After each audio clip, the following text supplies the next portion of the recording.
the 18th century Atlantic world, or the Atlantic world in the 1700s, and we'll actually begin in the 1600s and bring it up to the 18th century. We're going to talk about what is the Atlantic world, first and foremost.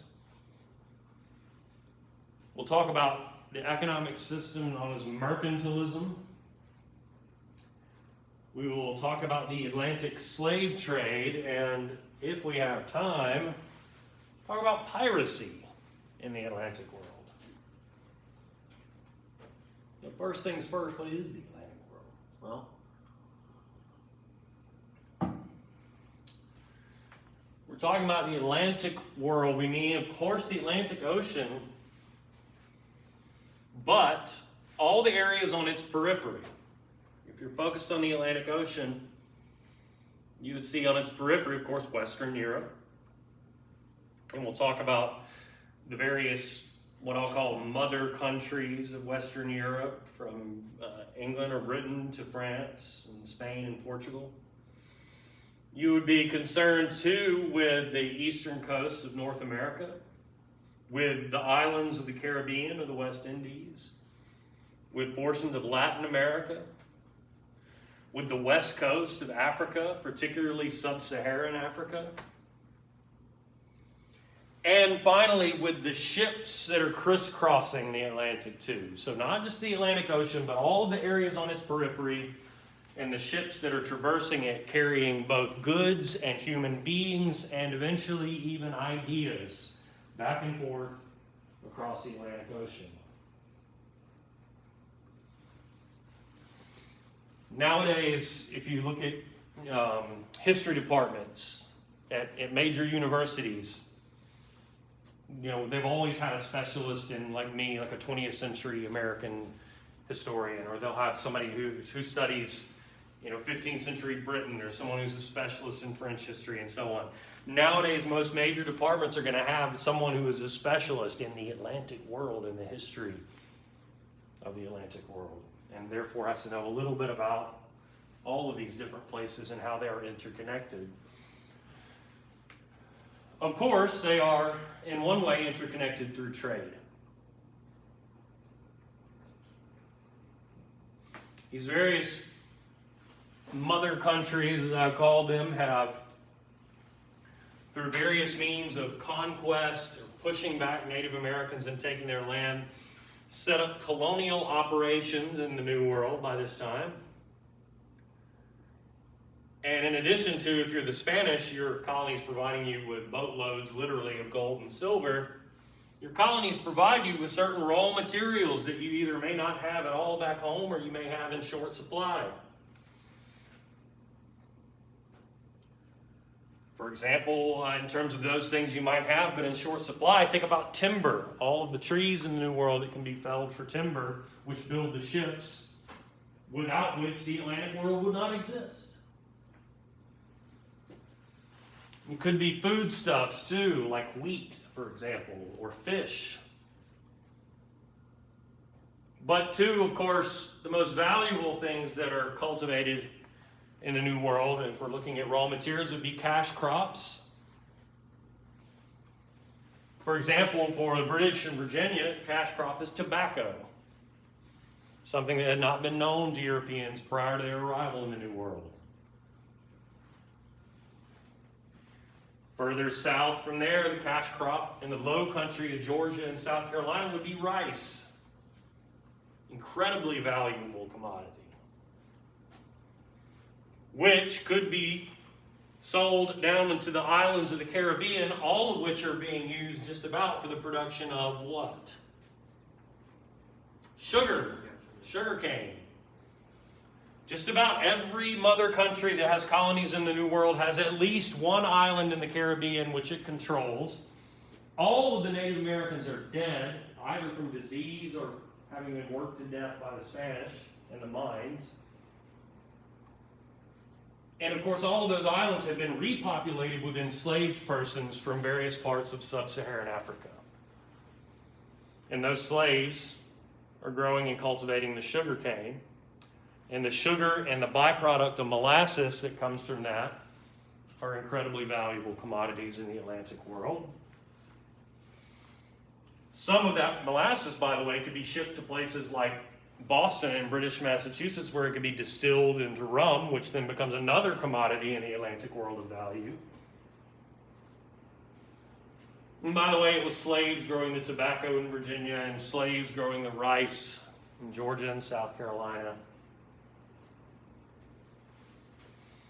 Slaves, of course, on all the sugar plantations, from French Saint-Domingue to Spanish Cuba to British Jamaica and Barbados and Dutch Curacao, and on and on and on. Up here in Canada, which is controlled for a time by the French, there's a lively fur trade. French figured out how to maintain more or less friendly relations with the Indians and trade for things like deer skins and beaver pelts and so on, and those become valuable commodities in the Atlantic world. Now, of course, for the mother countries themselves, you depend upon your colonies not just for raw materials, but they're also a captive market for your manufactured goods. These colonies do very little, if any, making of things, very little manufacturing. And so those colonies import manufactured goods from their respective mother countries. If we're talking about manufactured goods at this time as opposed to raw materials, what kinds of things would we be talking about?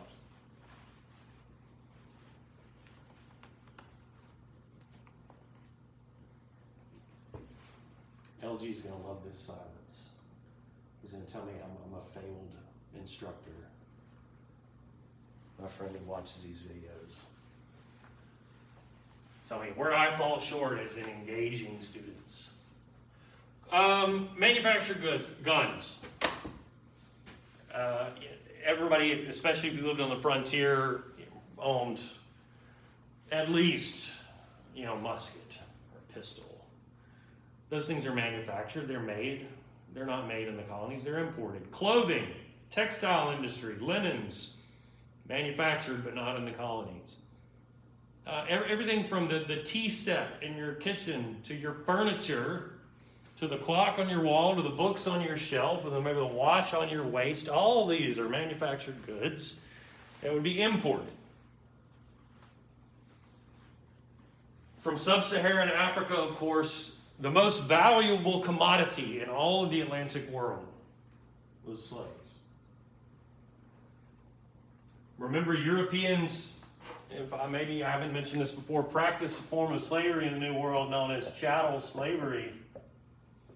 A system in which slaves are considered property to be bought and sold. A system which depends upon the commodification of human beings.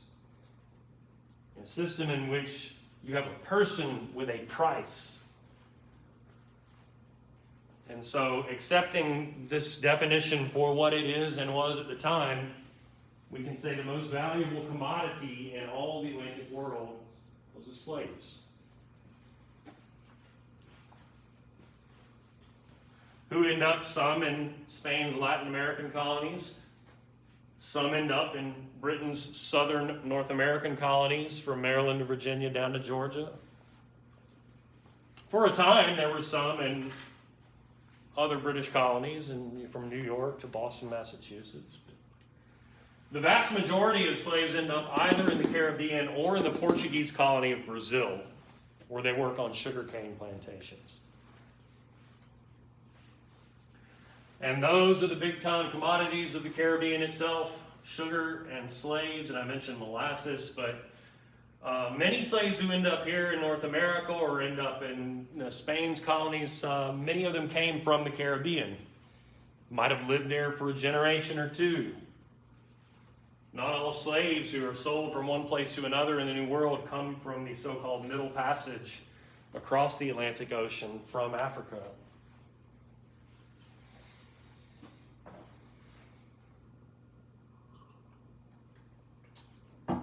That system of trade I was just describing is integral to the economic system known as mercantilism.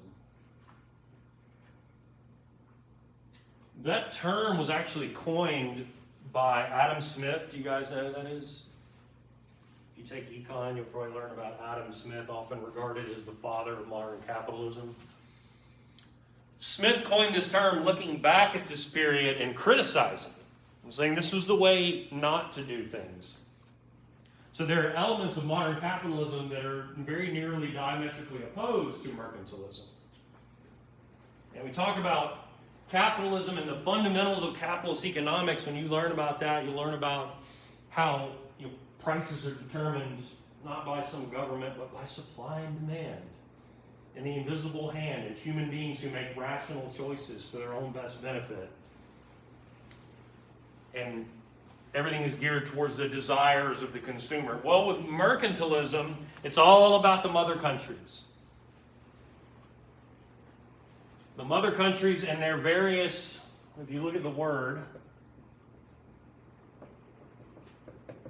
and the etymology of that word, over time a letter has gone missing. Merchants. It's about merchants making it happen for the mother country. So I'll give you a base definition then. This is an economic system in which nations tightly control or regulate foreign trade in order to accumulate wealth. So an economic system in which nations tightly control or regulate foreign trade, in order to accumulate wealth. It's all about regulating trade strictly in order to accumulate wealth. I want to break that down. So, and also juxtapose it with elements of modern global capitalism. Typically, modern nations in a capitalist world would want free trade as much as possible. That's what benefits everyone. Max benefit to everyone. Under mercantilism, these mother countries are strictly limiting trade, especially with their colonies. Colonies play an integral role here. And if you're one of these mother countries, you want your colonies to benefit you, not some rival country. If you're Britain, you want the things coming from your colonies, your raw materials, to benefit you, not Spain or France. And if you're Spain, you want the things coming from your colony to benefit you, and you want your colonists buying your manufactured goods, not from some other country. So in essence, they're all trying to create sort of closed systems of trade between themselves and their colonies to a certain extent. So that's what we mean by tightly controlling and regulating foreign trade. What about the other part? In order to accumulate wealth, I mean specifically in the form of what we call specie or bullion, gold and silver, the money of the day. Gold and silver coin or gold and silver bullion. You want to stockpile that up as much as you can. And again, put this up next to modern capitalism. Why do we call it capitalism in the first place? What do you do when you make money as a company or a firm? Do you just hoard it up?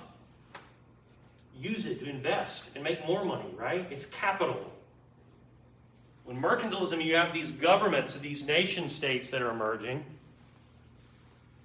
envisioning what is to come. Mercantilism, and I'll say this about other phenomena later in the semester, mercantilism is a great competition.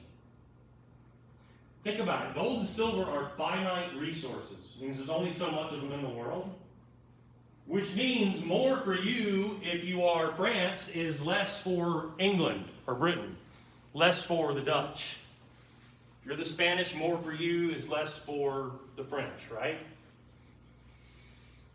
And these leaders of these nation states understand one of the truisms of history, that great competitions between nations lead to great wars between nations. And if you know some general war is coming, you want to hoard up the gold and silver as much as you can, so you've got more money to build up your army and navy to be able to fight that war. Remember in the China lecture and the Muslim Empire lectures, I talked about one of the things that positions these European nations such that they can emerge dominant in this modern period is that they're constantly having to keep up with one another and compete with one another. Stay ahead of one another. And mercantilism is an example of that. So you've got these countries trying to hoard as much gold and silver through maximizing the benefits of trade with their colonies. Does that all make sense?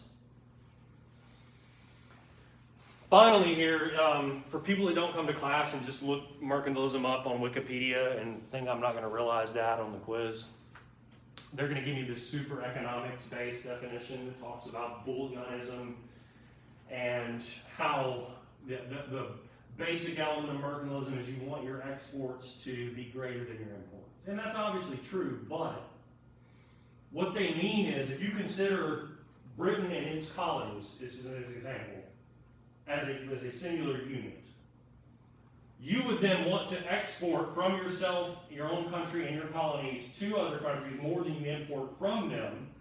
That's a way you accumulate wealth. You're selling people more of your stuff than you're buying of theirs. And this maybe flies in the face of what I said about shutting other countries out from trade with your colonies and creating a closed system. But consider it was never a 100% closed system. I mean, you would have to export things to other countries to make money. And so take, for example, the tobacco that's grown in Virginia.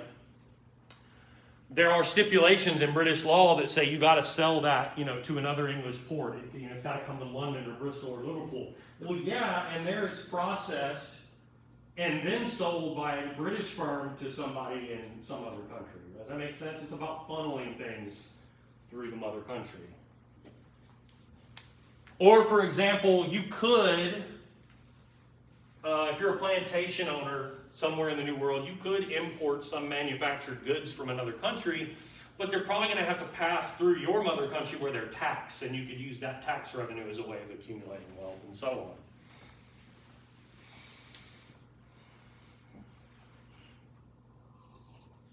on. We've talked about the role of overseas colonies already.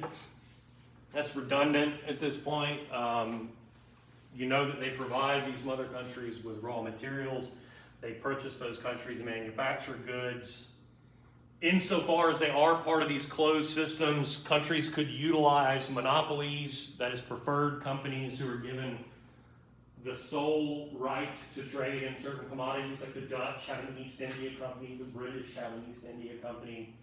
Those companies are given monopolistic rights on the trade in tea, for example, within the empire. And you could use tariffs. You didn't always have to tell your colonists you can't get shit from fill in the blank country.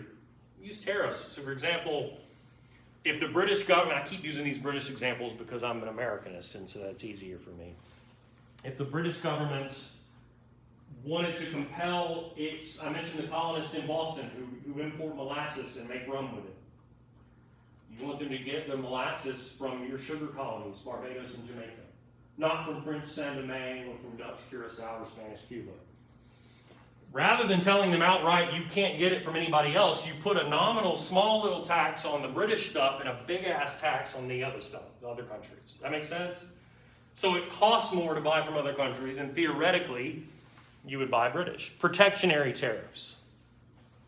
If you take my American history class, you know that didn't work out so well for the British government because the colonists just started smuggling shit from other countries and not paying any tax on it. This is the way it's supposed to work, at least in theory. Consider, though, the bigger picture here. As you know, many of these same mother countries, the Portuguese, the Dutch, the Spanish and French, the British, they're building at this very same time connections with China and India and Indonesia. And that Eurasian trade, which they had cut the middlemen out of, the Ottomans and the Italian city-states,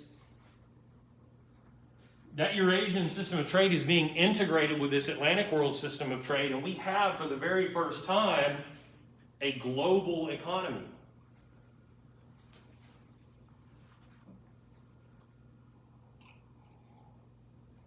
These countries are in the process then of building global maritime or seaborne empires. You've got the Spanish, who control Mexico and portions of what's now the American Southwest. There's a colony of New Spain. They control Central America and the same. Colonies in South America. To the east of that, the Portuguese colony of Brazil, the major sugar producer of the entire world. Produced by slaves, of course. The many colonies of the Caribbean that we've looked at. British North America, French Canada, which becomes eventually British Canada when they win the 7 Years' War. That great war that was coming as a part of this great competition that was mercantilism. Of course, the mother countries themselves, their trade connections in West Africa, from Senegambia to Benin, down to Angola, and around to Mozambique, and Mogadishu and Mombasa. And their connections, especially the British at Goa and India and Madras, Ceylon, and the Dutch in Indonesia, the Spanish in the Philippines, the French in Vietnam or Indochina. Everyone getting a piece of the pie on the coast of China, from Canton and Macau and Hong Kong on up.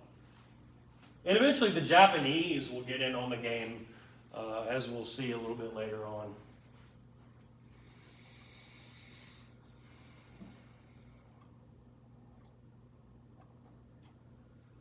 Let's look at the emergence, though, of the Atlantic slave trade. And so we'll rewind a little bit. And remember, it was first the Portuguese in the 1400s who began sailing down and exploring the African coastline.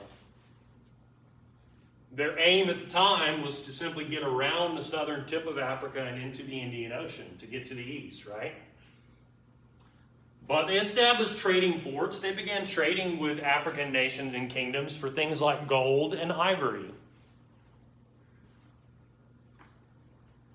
By the 1500s, they had actually taken control of two small islands off the west coast of Africa for themselves.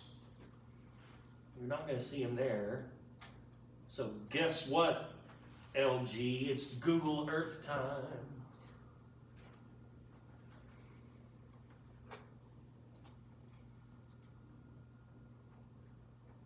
Let us emerge from Georgia. There's Bermuda. Across the Atlantic. Cape Verde. There they are. So here's sub-Saharan West Africa. There are, this is the Bight of Benin right here in the Gulf of Guinea. Here are the island of Sao Tome and Principe. Taken control by the Portuguese, who then in their trade dealings with these West African kingdoms and nations decide they're going to purchase not just some gold or ivory, but a few slaves. And they put these slaves to work growing sugar. The thinking was sugar was one of those things, you may recall, that was among the commodities of the spice trade coming from India. It was what drew the Portuguese and others to try to seek those direct connections to South Asia and China and Indonesia. The thinking of the Portuguese here is, hell, before we even make it around or we establish those guys, we could grow it ourselves, and by ourselves they meant slaves, because it's backbreaking hard labor. But on Sao Tome and Principe, it works, and I mean it works for them, the Portuguese plantation owners. And that's an idea that they will, needless to say, build upon. Think about, again, the broader picture here. Early 1500s. Spain is at that point exploring all of this, right? After the voyages of Columbus. The Portuguese are exploring down here, yes, and it was Vespucci who, for them, realized that this is, a whole new world. But remember, the Portuguese were mostly concerned at that time with getting into the Indian Ocean, right? They are beefing with the Spanish over who gets claim to what. You've got these two countries sailing about the world, quote unquote, discovering these new places and claiming them for themselves, taking that land from indigenous peoples. And if they're quarreling with one another, Portugal and Spain, given what you know about the Reformation and where it did or didn't take hold, who are they going to go to for a solution or a mediator? Spain and Portugal are the two staunchly Catholic countries. So who are they going to go to? Some higher authority, right? The Pope. The Roman Catholic Pope, who engineers a treaty between these two that looks at a map and says, okay, We don't know what all's out there. Mostly Spain is involved over here. Portugal's main interests are over here in the Indian Ocean. I'm going to draw a line right here, and we'll say Spain can claim everything over there, and Portugal will say everything over here. Does that make sense?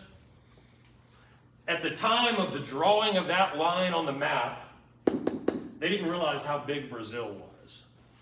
And so even though the idea was that the New World in the Western Hemisphere would be the purview of the Spanish, by happenstance, it ends up that the Portuguese get Brazil, and Brazil is not only enormous, but the climate and soil are perfect for growing sugarcane. And so Portugal takes the idea that it implemented at São Tomé and Príncipe, these little islands, and puts it into practice in Brazil, and we're talking about the importation over time of literally millions of human beings in bondage to grow sugar in Brazil. I mentioned this earlier, and this map shows you. Of the millions of people brought over from Africa to the New World to grow cash crops, the majority of them ended up on sugar plantations either in the Caribbean or in Brazil.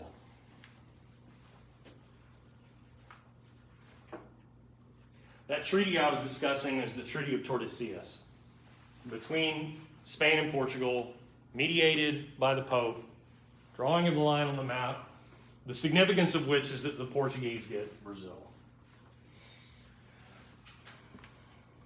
While at the same time you've got this scramble for the Caribbean that sees the Spanish, the French, the British, even the Dutch involved.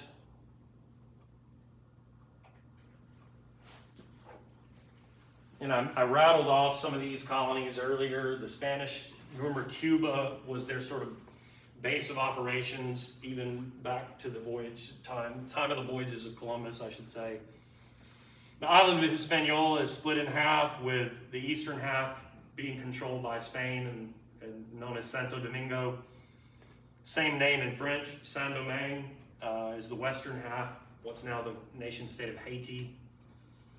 I mentioned the British had Jamaica here, and they have Barbados down here. The Lesser Antilles are divided up between the French and Spanish and others.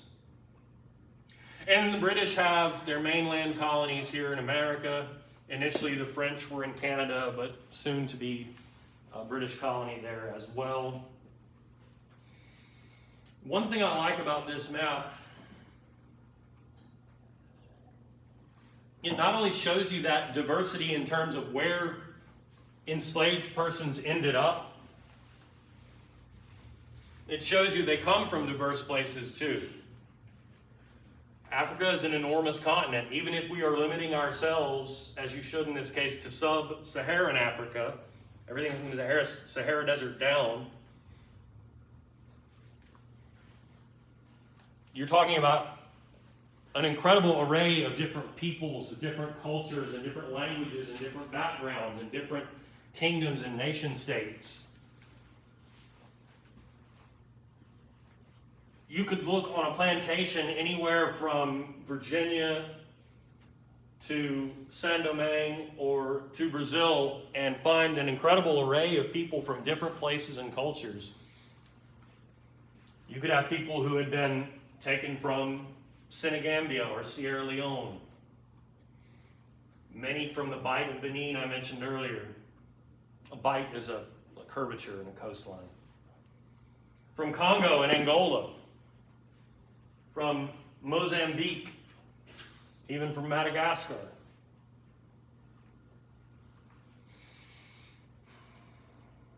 Look at this, though. Prior to the Portuguese and then subsequently the other mother countries tapping into this system of slavery and acquiring slaves by the millions from sub-Saharan Africa, there was a substantially less lively, but nonetheless existent trans-Saharan trade, where slaves were sometimes sold across the Sahara Desert and through the cities of Timbuktu and others into the Muslim world, into what it was at the time the Ottoman Empire, where they almost exclusively ended up being domestic slaves, household servants. Which, by the way, slaving as it has existed in Africa prior to the arrival of Europeans, and it did exist, primarily it was warring nations taking each other's people captive and enslaving them, but then integrating them in some way into village life. And slavery is slavery, and not to sugarcoat it, but the slaves that remained within these African kingdoms, they ended up doing the same things that other people were doing. They just didn't have the freedom to do what they wanted. And I want to stress, too, within 100 years of the Portuguese doing what they did at Sao Tome and Principe and then Brazil, and these other nations getting involved from Britain and the Spanish and the Dutch and others, the amount of people enslaved in Africa and the slavers using guns given to them by Europeans to do more slaving than they ever had before, the numbers increase dramatically, astronomically. Europeans, in other words, provide the incentive for African peoples to enslave one another, and then provide the means and providing the guns that allow them to do so with relative ease compared to before. My point is that yes, enslaving one another had happened in Africa prior to European arrival and continued to happen. As slavery had existed in the Muslim realms, as it had in ancient Greece and Rome, as it had in China. But, when Europeans tap into slavery in Africa, slavery undergoes profound qualitative and quantitative change. Quantitative meaning the numbers that I just mentioned. The number of people enslaved in Africa increases dramatically with European demand and with Europeans facilitating it through providing guns to slavers. And yes, doing some of the enslaving themselves on occasion. But it also undergoes a qualitative change that's just as important. When we say qualitative, the root there is quality. It doesn't mean like quality is it good or bad. It means what's the nature of it? Like I said, slaving in Africa prior to European arrival, usually taking captives of war. Those people then being integrated into village life more or less. Slavery as it existed through the trans-Saharan trade in the Muslim world, mostly domestic servants. Slavery in the New World in the hands of Europeans, you're talking about the mass enslavement of millions of people in a chattel system of slavery in which slaves are considered commodities or property to be bought and sold, with the exclusive purpose of growing cash crops, and also operating in a legal slave system that is not only a chattel one, but also racial, in which blackness equals slavery. This is new. This is something new. This is not something Europeans just happened into and took for what it is. This is a European creation. And it's something profoundly new in world history. The mass enslavement of millions of people in a chattel and racial system brought into another part of the world with the exclusive purpose of growing cash crops to make money. Does that all make sense?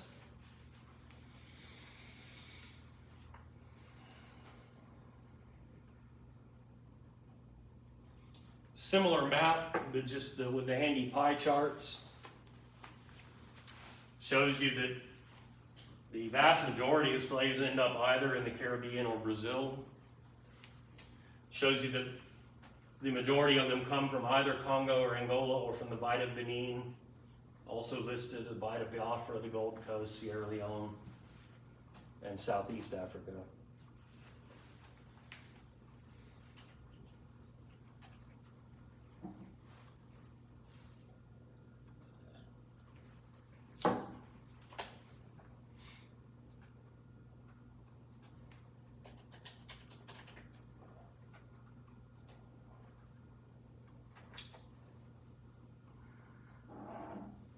U.S. government didn't apologize for slavery and its role in slavery until the administration of Bill Clinton in the 90s. And LG will lustily correct me if I'm wrong, but I believe Clinton chose as his location to do this the old slaving fort at Elmina in Ghana. If not, it was somewhere similar and close by.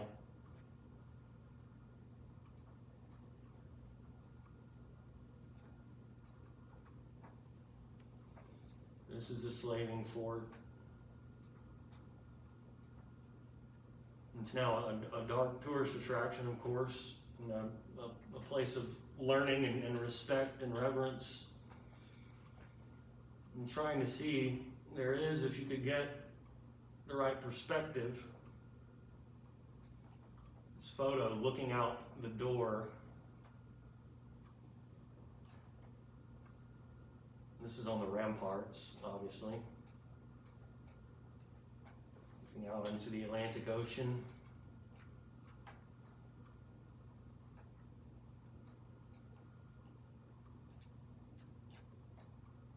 That's the same one from before. So that's going to be ramparts.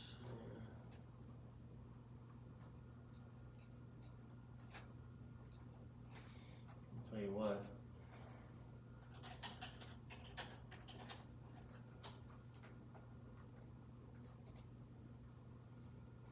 I thought I had it in the PowerPoint, but clearly not. In any case, I mean, you can imagine this is the last you see of your homeland before walking out that door and out onto the beach and onto a slave ship designed to pack as many of you as humanly possible into one ship for the journey across the Atlantic, or the so-called Middle Passage, which are the experiences of which are known to us partly through the writings of Olaudah Equiano, a slave who endures the Middle Passage, endures some time in the New World, and then spends much of his slave life aboard a ship, working as a deck mate, as a slave on the ship, but eventually obtaining his freedom, learning to read and write, and penning his experiences, which provide us with a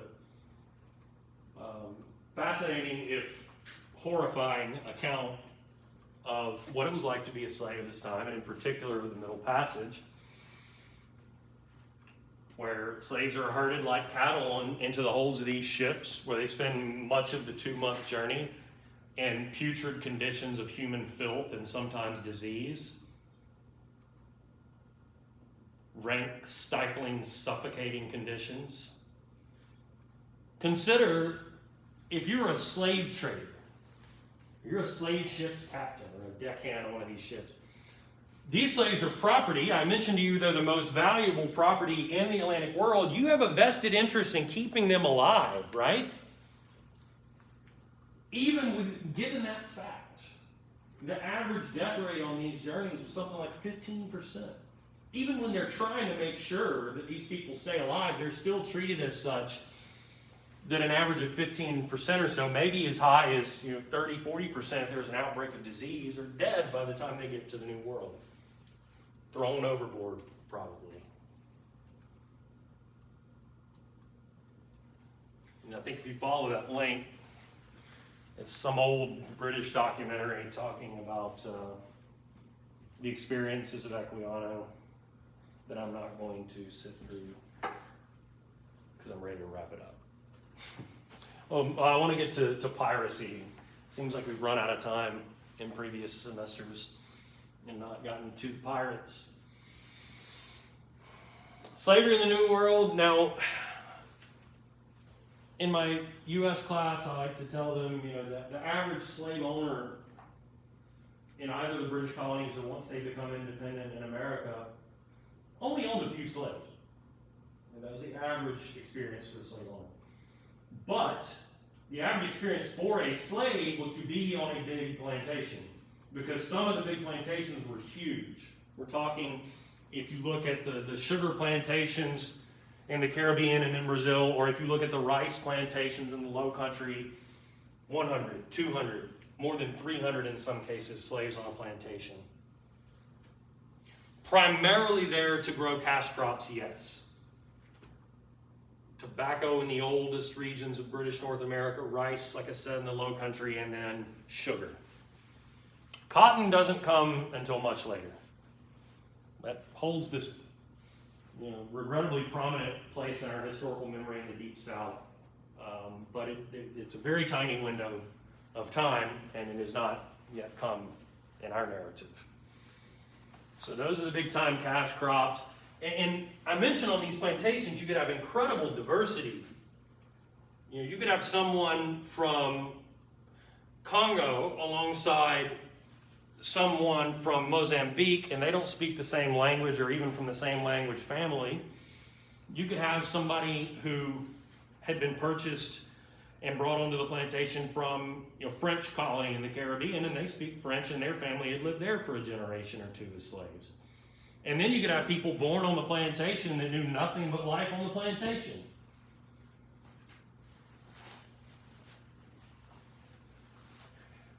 Undergirding everything was, of course, violence. Everything about how these people were enslaved and how they remained enslaved. And the system of rigid discipline in which they had to live. Everything was predicated upon either the fact of or the threat of extreme violence. And of course, yes, slave owners, again, have an interest in keeping their slaves alive, but if you try to run away and get caught, they might cut off your foot, which is not only a punishment in and of itself, but also ensures that you're going to have a much harder time running away the second time. Minor infractions could be punished with whippings that would lacerate the flesh on your back, and then they pour salt water into the wounds.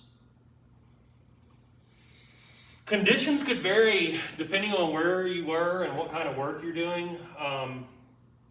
So not only do you have this diversity in terms of the people living on these plantations, but diversity in sort of how life looks depending on where you are and what the major cash crop is.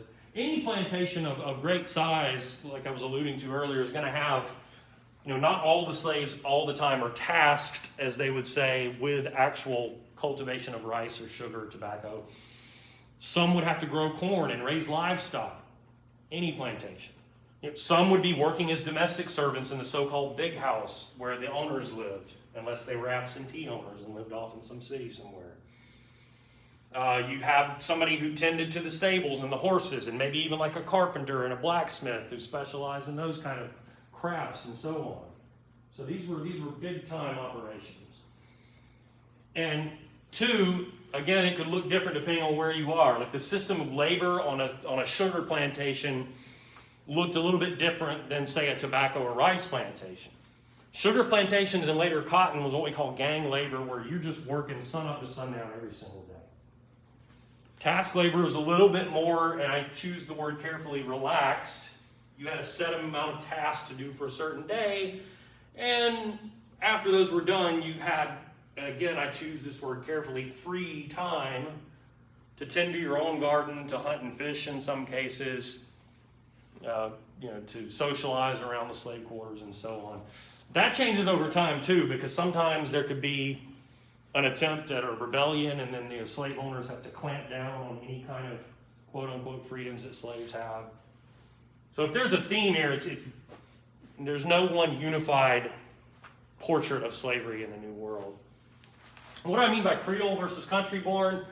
Creole is a word that means 30 or 40 different things depending on the context. Here it means people who were of more than one culture. People who remembered and knew something of African traditions or languages and cultures, but also who were well-versed in the languages and cultures of the New World as well. And often these were first-generation slaves, of course. Versus if you are country-born, that means you were born in the colonies. You were born in the New World. And what you knew of Africa was passed down and told to you by relatives, ancestors, and others. Those alongside whom you tasked. There is, of course, resistance. There are a few examples of rebellions. There is only one example of a mass successful slave rebellion. That's the Haitian Revolution, which we will look at specifically in a later lecture. There are a few examples of mutinies on board slave ships, but they get wise to that possibility really quickly, and those ships end up being very, very heavily armed. And I mean with like a cannon up where the captain is that will shoot grape shot if there is any attempt to rush the front of the ship. There is, of course, running away. There's always the compulsion to escape the fate of enslavement for life and knowing that the condition of the child follows that of the mother. I mentioned that if you are caught, the punishment for that is typically very violent. But I think historians of the last 20, 30 some odd years would point even just as importantly, if not more so, to what they call everyday resistance. You know, the simple refusal to accept what was presented to you as a fact that you are commodity, that you have no human dignity, that you are simply a person with a price. You never had to accept that. And there are ways for that to manifest. But two, things like pretending to be sick, refusing to work, taking the punishment, whatever it may be, sabotaging things on the plantation when nobody's looking, burning down the barn, poisoning somebody's food, and so on and so on. Destroying X, Y, or Z when nobody's paying attention. Everyday resistance. Why would that be important if you consider it on the whole, on aggregate? Those forms of everyday resistance serve to lessen the forms or the examples we have of the riskier resistance, like running away or even outright rebellion. I mentioned that we're going to have a lecture where we look very closely at the Haitian Revolution. That's the quintessential of the slave rebellion, even though the story is more complicated than that. I'll look only briefly here at what happens in South Carolina during this time. Outside of Stono in South Carolina, you had a small group of slaves who escape their plantation, go to a country store at night, break in, steal some guns, and then set about trying to make their way down from South Carolina into Spanish Florida. Florida at the time was technically controlled by Spain, but outside of the cities of St. Augustine and Pensacola, it was Indian country. And it had become a safe haven for runaway slaves. There were what you called maroon communities, as there was at Fort Mose outside of modern-day Jacksonville, Florida, where runaway slaves took up with Native Americans who welcomed them. That's what these guys were trying to do. It wasn't like a previous rebellion under Nat Turner, which you may be familiar with, where he's trying to incite a slave rebellion by going plantation to plantation, killing all the white people and freeing the slaves to build a veritable slave army.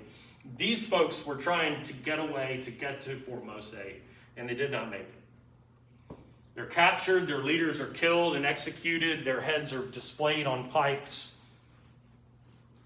as a warning to anyone else who would engage in this most risky form of resistance, running away. Rebellion. Questions about this or anything else? That was 1739, by the way. You never have to give me exact dates, but I should at least tell you. So you got all this valuable stuff crisscrossing the Atlantic, from the slaves themselves to cash crops and manufactured goods and Spanish gold and silver. There's bound to be people that are trying to steal that. Bandits of the sea, if you will. So there are waves of rampant piracy. Beginning, if we can go back in time to the 16th century, the late 16th century into the early 1600s, beginning with the group known as the Sea Dogs, the English Sea Dogs. They were privateers. England and Spain were, of course, longtime enemies. who from time to time squared off with one another directly, as you know, with the case we mentioned of the Spanish Armada and the attempted invasion. But there were times when you weren't outright at war, when you maybe kind of still wanted to see your enemy suffer, and maybe you benefit at the same time, but you didn't want to risk outright war. This is where the privateers come in. These are not ship's captains of His Majesty's Royal Navy. These are private individuals who have these pseudo-secret documents known as letters of marque from the king or queen that more or less authorize them to attack Spanish galleons and take all the gold and silver, provided they share a little bit of it with the crown. And then publicly, the monarchy can claim they're not trying to start a war with Spain, it wasn't the Navy, we didn't have anything to do with it, and so on. Does that make sense? Privateers, the private blessing of the monarch to engage in harassing Spanish ships coming from the New World, and you're sharing a little bit of their booty or bounty with the crown.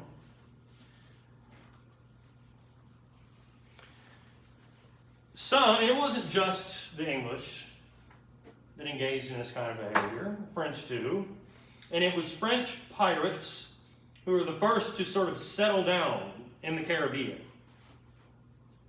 So this would, if we're entering the 1600s to mid-1600s, this would be the era of your Pirates of the Caribbean film franchise, where these pirates actually take islands in the Caribbean for their own as their sort of home base, and they don't just harass and attack Spanish galleons. Sometimes they would threaten entire towns along the coast of what they call the Spanish Main, as in the mainland.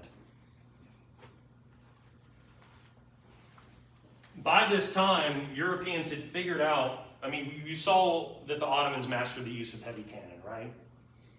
But if you took one of those type cannons, and of course not one the size built to take down the walls of Constantinople, but if you took even a smaller cannon like that and put it on a ship, like say shooting out the side of the ship, or maybe you had a row of them, what's going to happen when you fire those 3 or 4 cannons and it recoils?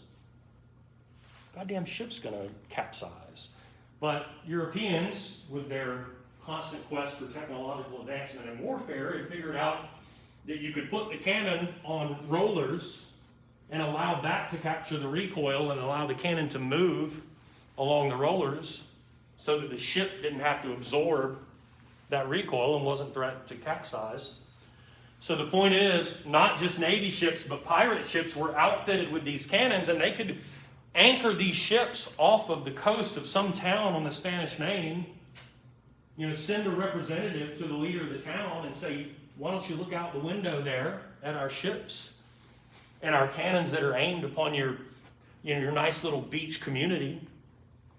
And if you want to keep it a nice, quiet little beach community and not have us destroy it with cannon fire, you're going to pay us X amount of money. Ransom.